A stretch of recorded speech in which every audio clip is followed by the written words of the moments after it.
Aké je publikum, aká je atmosféra na Duchonke? Publikum je úžasné, publikum je fantastické, ľudia reagujú na všetko a ja som teraz momentálne vymletý.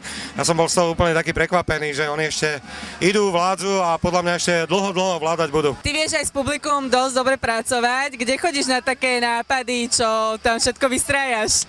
Ja neviem, že to improvizuješ, nie, ja neviem, čo ma napadne, ale každý robí, Zuzka robila výborné s publikum, tu som zažil, s publikom a teraz idú slíže, pôjde polemík, to bude geniálne, celé to bude.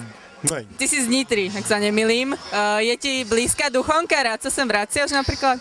Áno, lebo ja som tu zažil tzv. Mládí, takže ja som sem chodil normálne stanovať, sú to kruté príbehy, ale výborné, tak podľa mňa každý mladý musí zažiť také niečo. No. Čo pripravujete pre svojich fanúšikov?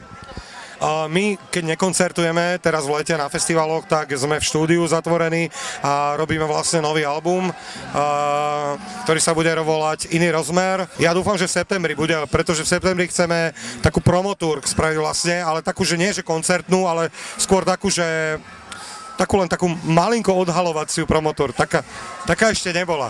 Ale turné chceme potom na jar spraviť veľké a chceme sa aj s niekým spojiť, chceme to spraviť akože, aby ľudia, ktorí prídu na ten koncert, na to turné, aby si povedali, že wow, tak to stálo fakt za to. No. K tomu novému CD-čku, kde bereš inšpiráciu? Všade okolo nás, sú tam aj také sociálne texty, sú aj vzťahové texty, lebo ja sledujem texty, ktoré robia iní, veľa textov je o vzťahov, muž, žena a také veci.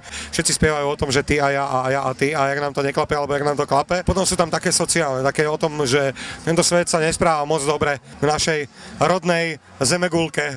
Zdravím všetkých fanúšikov Orange Fan Page a dúfam, že sa prídete niekedy pozrieť pod stage. Ahoj.